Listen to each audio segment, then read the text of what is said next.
So, not too long ago in the comments section, I saw a comment where somebody said, you guys should do a video on newcomer tips. And then some jackass chimed in and they never did. My bad. Wait, what? Wait, what? Yeah. Someone jumped in and was like, but they never did. Yeah. I'm sorry, did you feel like I owed you a podcast about this topic? It's a good suggestion, but man, we got other stuff we gotta do too, so, talk about wanting stuff right now. I want it now! That's Anyway, us making fun of you, but just a little bit. I'm making fun of you. And also, I'm gonna put you on blast. Boom. Screenshot. Oh.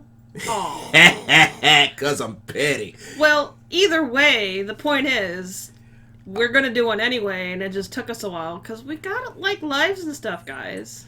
But, fuck all that. What are tips for newcomers? Talk to me. Newcomers. Okay.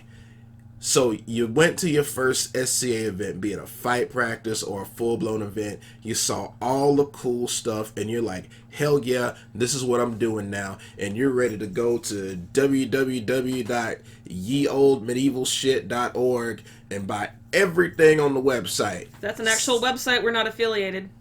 Is it? I said if that's an actual website. We're not affiliated. Okay. First things first, pump your brakes. Hard. Slow down. Because this is a really expensive hobby, so don't just go throwing your money into stuff without taking your time to, research stuff, figure out what you really need, what's really available, what you really want. You got a lot of time to do your research. You got all the time in the world. Now, if you're going to camping events, one of the things that's going to be very, very important is shelter. Mm-hmm.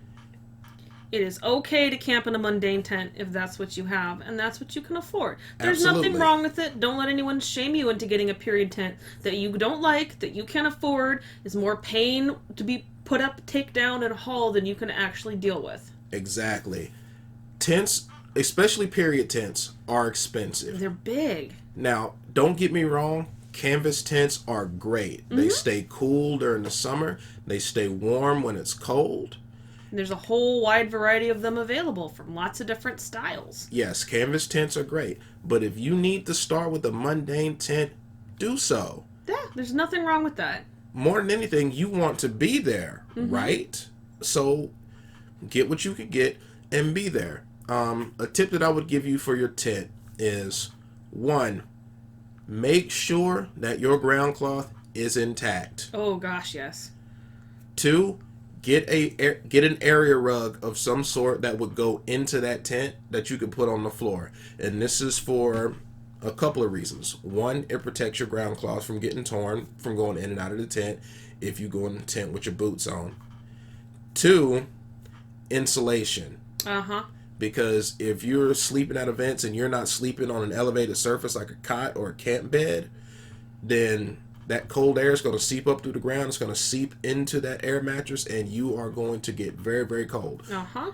When we were using an air mattress, we had a big, thick wool blanket that we specifically threw down on the ground just to put the air mattress on. Yes. It helped. It didn't alleviate the problem entirely, which is why we upgraded to a cot. Now, we've got this Coleman queen-size cot that also has a single high air mattress that goes on top of it. Mm-hmm. And eventually we'll probably replace it with an actual futon, but we'll see. It's super comfortable. It compacts really well, and I like it. Mm-hmm. One of the best camp upgrades ever made. So yeah, it's tempting to want to run out and get that big fancy pavilion. If you don't have the means or energy to actually put it up, take it down, and do all the 9 yards, it's totally okay to have a mundane tent or a smaller, not quite period tent. It's okay. There's nothing wrong with that. Also, for those of you who don't event in places like the West and Kaid, where they've got shower trailers on a lot of their sites, shout out to the West and Kaid, went down to Great Western War 2019. Ooh, ooh! And they had shower trailers. That's good. I washed my sins away. Your boy felt refreshed when it was all over. Well, that's nice. Because, sometimes after you leave an event, you feel all dirty and stanky and grimy. It doesn't matter how often you've given yourself the baby wipe bath, you just feel dirty. Yep, that scene years and years ago, in the first Avengers movie, the shawarma scene, where everyone's sitting in that restaurant, dirty, grungy, exhausted, someone's staring off into space, and another person is eating their food like it's the only food they've ever had. Like, that is a post-event spot that everyone is familiar with, especially Yes. if you've been to a summertime dusty, grody event and you just don't feel human right now. Yeah, everyone I know who's ever done SCA or other affiliated type hobbies have just looked at that and cackled. So, I'm going to teach you how to alleviate that. Well, I'll give you some tips on how to alleviate that. What I do is I go to Home Depot and I get myself a 5-gallon bucket. It might be $3-4. Get yourself a 5-gallon bucket and get yourself a couple of gallons of distilled water. Some type of water that you can differentiate from the drinking water that you bring on site. What you do is you take those gallons, you set them out in the sun, and if you're a fighter and you've been out there fighting all day, you come back, you get in your tent, you take your bucket, and you want to bring at least 3 towels. One to stand on. One to stand on, one to dry off with, and one to wash your ass with. That could be a washcloth or a loofah or whatever you use. Fellas, if you are single, wash your ass. And I'm telling you this because I love you, and I want you to go out there, and I want you to, have the time of your life. And you probably know what I'm talking about. That being said, nobody gonna want to cuddle up with you if you smell like a bag of buttholes. Ladies, you're no exception just because you're feminine. Wash your ass. And everything else. Please just do it. Yeah.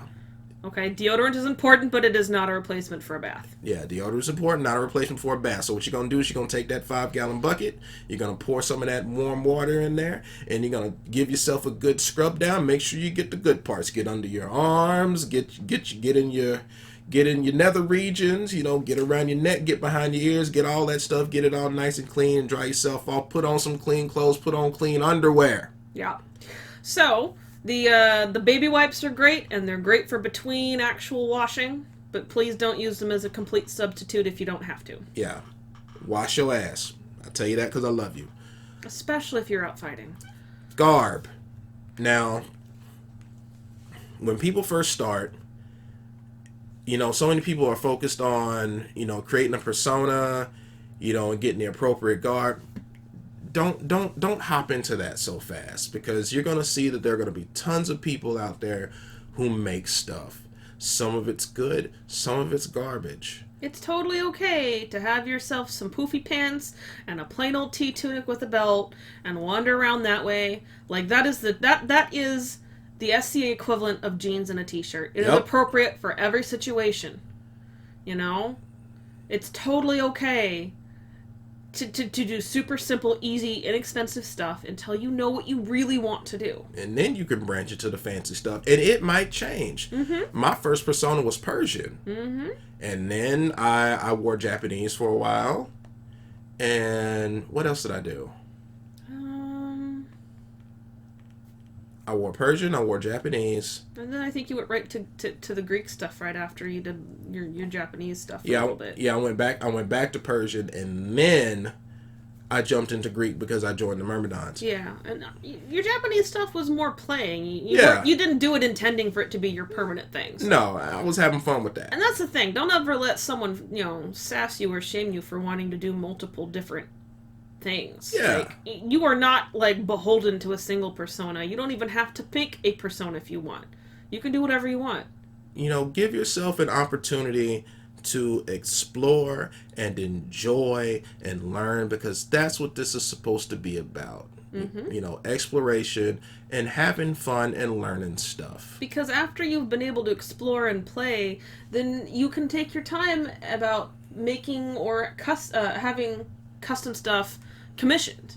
Don't jump right into having stuff commissioned if you've got really not the experience to know what's really going to work, what you really want, what you need. Because trust me, there are lots of artists that are happy to make whatever dumb idea you have because they're getting paid. It's not their business past that. I will. See? Yeah. So, don't spend your money on a bad idea because an artist isn't going to tell you, like, no, that's a bad idea.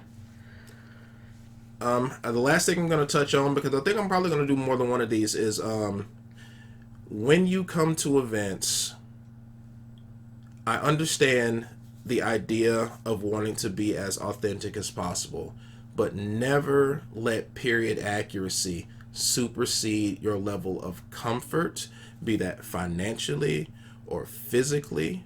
Especially medically. And oh, especially God. medically. Especially physically and medically. Because period shoes fucking suck. God, they're so bad on your ankles.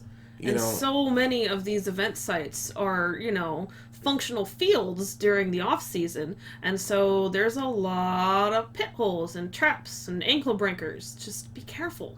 If you want some footwear that is going to look period-ish, there are all sorts of boots out there that work just fine. A lot of people might hate me for saying this, but UGG boots. They are so comfortable, apparently. Yeah, I don't know, UGG boots are comfy as shit. I've never worn a pair. I've never owned UGG boots. So, there's nothing wrong with UGG boots. They're comfortable. They're warm. You can also decorate them. You can paint them. Ooh. I've seen in the cosplay community, especially doing Dragon Ball Z cosplay, what they'll do is they'll take a pair of UGG boots and they'll stitch like trimming onto the UGG boots and like wrap rope around them, and boom, you got Goku boots. Goku does wear ugly Goku shoes. wears UGG boots. That being said, you have options. You can be creative. You don't have to blow your entire budget on a pair of period shoes. Yeah, this is an expensive hobby. Don't throw yourself into it if it means not being able to pay your bills.